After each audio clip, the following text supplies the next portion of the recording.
அனைவருக்கும் வணக்கம். Welcome to me புஷ்பாவின் சமையல். எல்லாரும் எப்படி இருக்கீங்க? நல்லா இருக்கீங்களா? பலாக்கொட்டை வச்சு ஒரு ரெசிபி செய்ய போகிறேங்க. பலாக்கொட்டை வறுவல் செய்ய போகிறேன். பலாக்கொட்டை ஒரு 1/4 கிலோ எடுத்திருக்கேன். ஒரு உருளைக்கிழங்கு பலாக்கொட்டையில் சேர்த்துக்கிறேன். பலாக்கொட்டையில் கொஞ்சம் தண்ணி ஊற்றிக்கிறேங்க. கொஞ்சமாக உப்பு போட்டு வேக வச்சுக்கலாம். பலாக்கொட்டை வெந்துடுதுங்க.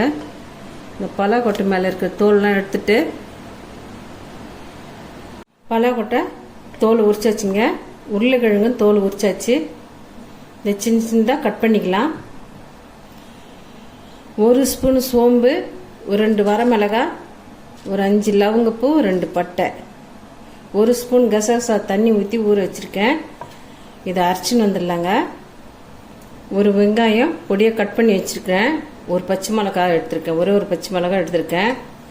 இஞ்சி பூண்டு பேஸ்ட்டு ஒரு 1/2 ஸ்பூன் எடுத்திருக்கேன். வாங்க எப்படி செய்துன்னு பார்க்கலாம். பலாக்கொட்டையை இதுமாரி சின்ன சின்னதாக கட் பண்ணிக்கலாம். சட்டி வச்சு ஆயில் ஊற்றிக்கிறேங்க. எண்ணெய் சூடாகிடுது. ஒரு 2 பட்டை போட்டுக்கிறேன். லவங்கப்பூ ஒரு 2 போட்டுக்கிறேன். ஒரு 1/4 ஸ்பூனு சோம்பு போட்டுக்கிறேன்.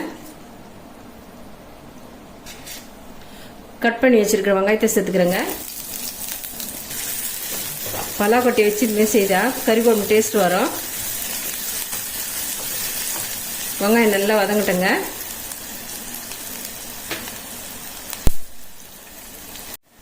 வெங்காயம் நல்லா வதங்கிடுங்க. இஞ்சி பூண்டு பேஸ்ட்டு சேர்த்துக்கிறேன். இந்த பச்சை வாசனை போகிற வரலாம் நல்லா வதக்கிடலாம்.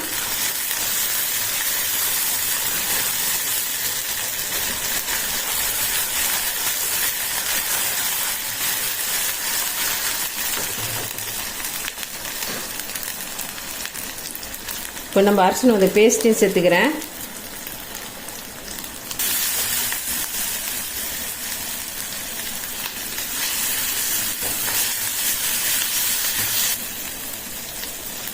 எண்ணெயில் எல்லாம் வதங்கி வந்த பிறகு பலாக்கொட்டை சேர்த்துக்கலாம்.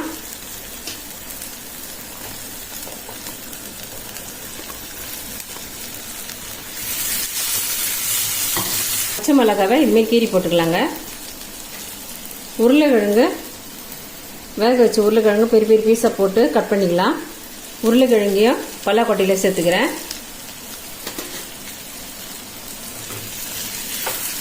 ஒரு 1/4 ஸ்பூன் மஞ்சள் பொடி போட்டுக்கிறேன். பலாக்கொட்டைக்கு தேவையான அளவு சால்ட் சேர்த்துக்கிறேன். தண்ணி கொஞ்சமாக சேர்த்து ஒரு 2 நிமிஷம் வேகட்டும். ஏற்கனவே பலாக்கொட்டை உருளைக்கிழங்குலாம் நல்லா வெந்துடுது.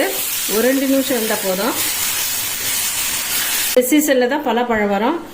அந்த கொட்டையை வச்சு இதை மாதிரி செஞ்சு பாருங்கள். மட்டன் வறுவல் மாதிரி இருக்குங்க. நீங்களும் வீட்டில் செய்து சாப்பிட்டு பாருங்கள். சூப்பராக இருக்கும். இந்த வீடியோ உங்களுக்கு பிடிச்சிருந்தா நம்ம சேனலை சப்போர்ட் பண்ணி லைக் பண்ணுங்கள், ஷேர் பண்ணுங்கள், கமெண்ட் பண்ணுங்கள், சப்ஸ்கிரைப் பண்ணுங்கள்.